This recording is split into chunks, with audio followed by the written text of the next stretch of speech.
and welcome to another edition of ProtoMet's First Impressions, where I give my thoughts on the first episode of any new tokusatsu show.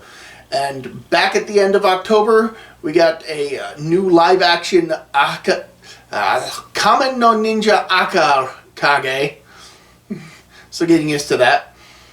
And I'm not super familiar with the Akakage series, aside from the fact that there was a tokusatsu series that actually predates Kamen Rider, but I'm not super familiar with the franchise overall. I have no idea really anything about the series, so this is pretty much me going in blind for this first episode. I do know that it's based on a Mitsuru Yokoyama manga, and that this 2025 season of the show is directed by, among others, Takashi Miike, who has done quite a few things.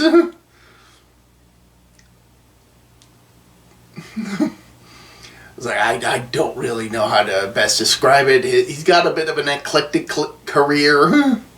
If you know, you know. But admittedly, this show is a bit more of a period drama with special effects, which, from what I understand, if I had to venture a guess, I think so was the original Akakage TV series. Granted, you could also say the same for like Majin Hunter or Mitsurugi or Fuen or Kaiketsu Lion Maru. I guess Fuen Lion Maru is also kind of like that, but yeah, no, the focus for this is on special effects, ninja action.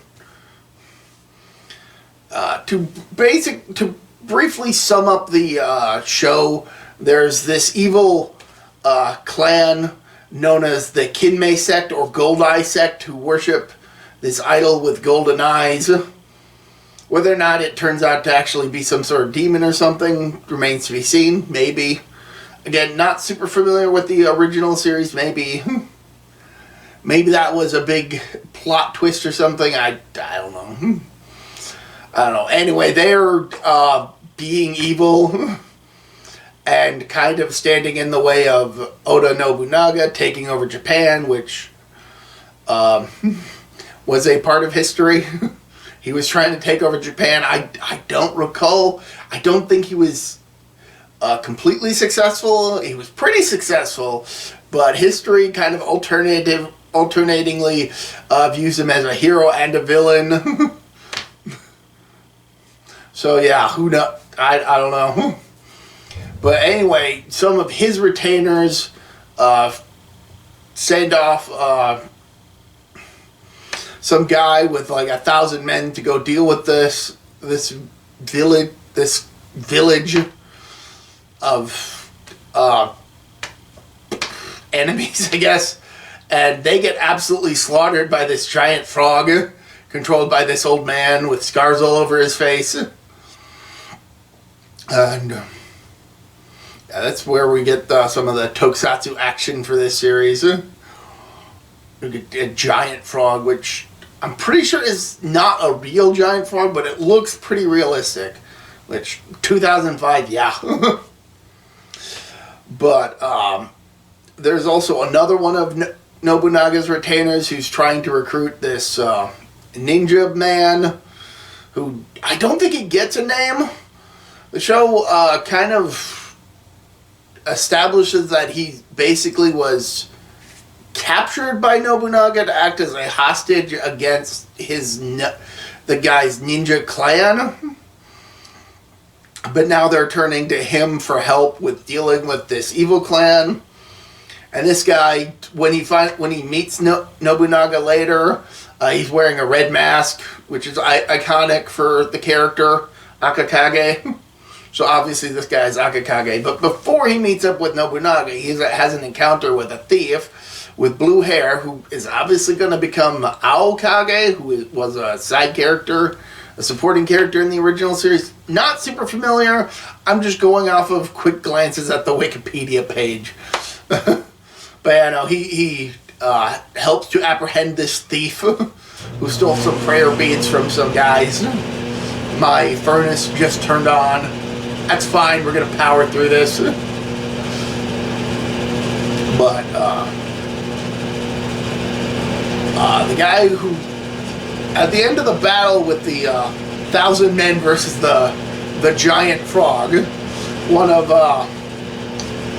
the subordinates of the leader of the Kinmei sect, I think Genyosai is the leader's name. I don't know what the name of the purple masked henchman is, but he takes on the identity of the guy who was leading the 1,000 men and goes to basically try to assassinate Nobunaga disguised as one of his subordinates. And Nobunaga immediately figures out, hey, you're not supposed to even know that I'm here because I come here to be in secret, to have secret conversation. You shouldn't even know about this place. What the heck? And Akakage, despite not wanting to actually work for Nobunaga, because, like I said, Nobunaga is alternatingly viewed as both a hero and a villain in history, Akakage clearly views him more as a villain. So, while he's not really wanting to work for Nobunaga, he does protect him from this assassin. And then saves Nobunaga from being eaten by the giant frog when that shows up, and that's where the episode ends.